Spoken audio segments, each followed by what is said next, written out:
इस क्वेश्चन में आप ज़्यादा देख रहे हैं कि ए और बी जो पार्टनर है इनके बीच का जो रेशियो है, ओल्ड रेशियो कहते हैं इसको, 3:2 है।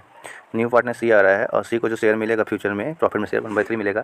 और प्रॉफिट में शेयर के लिए सी को जो गुडविल लाना है वो लाया नहीं है, मतलब क्वेश्चन में नहीं लिखा हुआ है। उसके लिए हेल्प किया कि गुडविल जो फर्म का है वो 15,000 है, ठीक है। तो गुडविल जो 15,000 है फर्म का, उसी का 1/3 कर देंगे, क्योंकि इसको 1/3 प्रॉफिट में शेयर चाहिए, तो उतना इसको चाहिए होगा, तो 5,000 रुपीज़ को गुडविल लाना होगा, ठीक है। और सी जो है कैपिटल भी लाया है। कैपिटल आपका वो कितना लिया है, तो क्वेश्चन में गिवन है, आप देख लिए 20,000 है।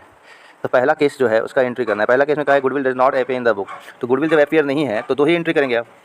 एक गुडविल जो न्यू पार्टनर लाया है उसका, एक गुडविल को डिस्ट्रीब्यूट करेंगे। न्यू पार्टनर जब गुडविल आता है तो आपको पता है कि बैंक अकाउंट डेबिट होता है या कैश अकाउंट डेबिट होता है, आपको जो मने करे। बैंक अकाउंट डेबिट जनरली ज़्यादा होता है। और 2 क्या लाया वो, तो प्रीमियम फॉर गुडविल लिखाता है, पूरा लिखे ना, यहाँ पर खाली प्रीमियम लिखेंगे, premium for goodwill account, premium account लिखें। और कैपिटल लाया है तो कैपिटल के लिए लिखते हैं सी कैपिटल अकाउंट, ठीक है। गुडविल अभी निकाल के दिए 5,000 लेकर आया और कैपिटल तो अपना वो 20,000 लाया ही है, ठीक है। अब कहीं क्वेश्चन में लिखा हुआ नहीं है, यहाँ टोटल 25 है कि सी जो है अपना गुडविल नहीं लाया है कैश में, ठीक है। एक बार क्वेश्चन हम लोग चेक कर लेते हैं। क्वेश्चन में कहीं भी नहीं लिखा हुआ है, क्वेश्चन में कहीं भी आप देखिएगा नहीं लिखा हुआ है कि सी अपना गुडविल नहीं लाया है। They admit C into partnership, C bring 20 capital and goodwill value, ठीक है। अब जैसे कि आंसर देखेंगे तो आंसर में लिखा हुआ है कि सी करंट अकाउंट डेबिट। सी करंट अकाउंट डेबिट तब करना है जब वो नहीं लाया है, जब वो गुडविल नहीं लाया है, लेकिन मेरे हिसाब से लाया है इसलिए हम कर रहे हैं। आपको जो केस मान चलना है मान लो, ठीक है। दूसरा एंट्री इसका क्या होता है, दूसरा एंट्री इसका होता है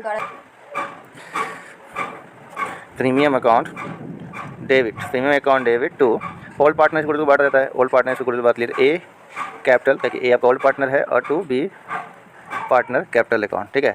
आपका गुडविल यहाँ पर 5,000 सी का था, 5,000 को सैक्रिफाइसिंग रेशियो में बांटना है। यहाँ सैक्रिफाइसिंग रेशियो दिया हुआ नहीं है क्वेश्चन में, तो ओल्ड रेशियो ही आपका सैक्रिफाइसिंग को 3:2 में बांट देंगे। तो ये आपका 3,000 और यहाँ आपका 2,000, बाकी ढंग से आप लिख लेना, ठीक है। उसके बाद दूसरा केस जो है, दूसरा केस में कह रहा है कि यहाँ पर गुडविल अपीयर है बुक में पहले से 9,000 रुपये, ठीक है। यहाँ देख लिए 9,000 रुपये। तो उसके लिए क्या करना है आपको कि 2 एंट्री जो शुरू का है वही होगा, और गुडविल जो अपीयर है उसके लिए एंट्री आपको पता है कि old partner capital account debit होता है, तो ए कैपिटल अकाउंट डेबिट और बी कैपिटल अकाउंट डेबिट कर देना, और 2 गुडविल अकाउंट। और 9,000 को आपको बांट देना है, 9,000 यहाँ लिखाना, वही 3 में बांटना होता है। तो 3 2 5 होता है, 5 से 90 का 18, 18 दिया 5400 रुपया, 3600 रुपया, ये आप दिखा लेना, ठीक है। अब कहीं आप आंसर पे आ जाते हो कि आंसर में सर कुछ और है, यहाँ पर सी का गुडविल जो है 5,000 एडजस्ट किया है करंट अकाउंट में, तो वो मान के चला है कि सी गुडविल 5,000 नगद नहीं लाया है। तो उस केस में आप जो सेकेंड एंट्री है premium for goodwill account debit नहीं करना है, वहाँ पर सी करंट अकाउंट डेबिट करना है। हम सिखाए भी थे आपको, ठीक है। बाकी सब सेम रहेगा।